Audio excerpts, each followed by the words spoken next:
Hi, I'm back. This is Dorit. It's a rainy spring day today, so it's nice and cozy to be inside. But I'm going to talk about a very serious subject today, abortion, or I call it murder of unborn children. So first let's look at when does life begins. Life begins in the womb, at conception. It's not later, it's at conception it starts. And it's about 21 days after conception, you can even hear the heartbeat of the new baby. At 8 weeks, you can see the eyes are formed, and it looks like a little human being. Maybe the head is a little big, but it looks like a little human being. And even if you look scientifically, by all the criteria of modern molecular biology, life is present from the moment of conception. Dr. Jaime Gordon, chairman of Genetics Mayo Clinic, says this. Life is really precious.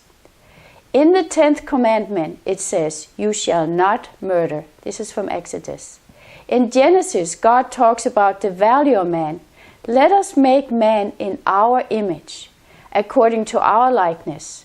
So God created man in his own image. In the image of God, he created him. Male and female, he created them. When I heard about the new New York law, that abortion is legal till birth, or after the 20th week, I got really upset. And I joined the rally in Albany Saturday in February. And together with at least 3,000 others, we were protesting this new law. 50 of us was from the Sanctuary Church, led by our pastor, Reverend Sean Moon, and his wife.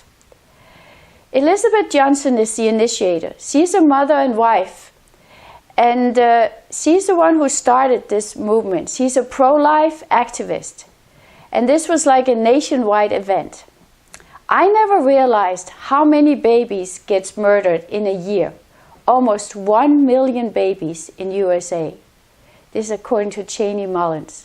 And 56 million worldwide. That means that 27% of all pregnancies in developed countries end in abortion. And 24% of all pregnancies in underdeveloped countries end in abortion. It's horrible. These little babies are totally defenseless. And then you look at Planned Parenthood. They get like 528 million of our taxpayer money. That's from 2016. I hope they get less now with Trump in office, but I don't know. I really would encourage you to watch the movie on YouTube. It's called Unplanned. And it's about Abby Johnson's life. She had an abortion herself, but kind of got over it, she thought anyway. Then she started to volunteer for Planned Parenthood, and she even became a leader in one of their clinics.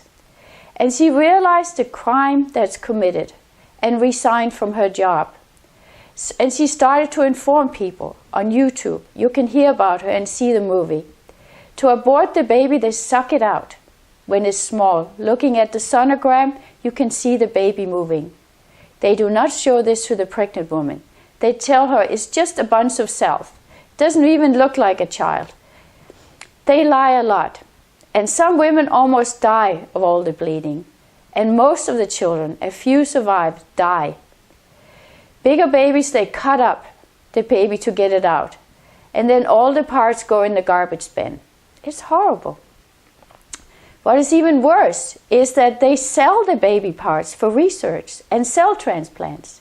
Plus they charge a lot for these abortions. So what can we do? Like one thing I really want to encourage people to is like go and pray outside the abortion clinics and hand out literature to the young ladies, the young pregnant women who go there to get an abortion. Also teach abstinence to young people. And adults who are married, if they don't want children, use birth control. And the third thing is adoption. It's really a way to give your child away to couples who really are longing to have children and cannot have their own children. I have 5 boys, and each one is really a gift from God. I feel so grateful to God for them. Well, see you next time. His kingdom come, His will be done, on earth as it is in heaven.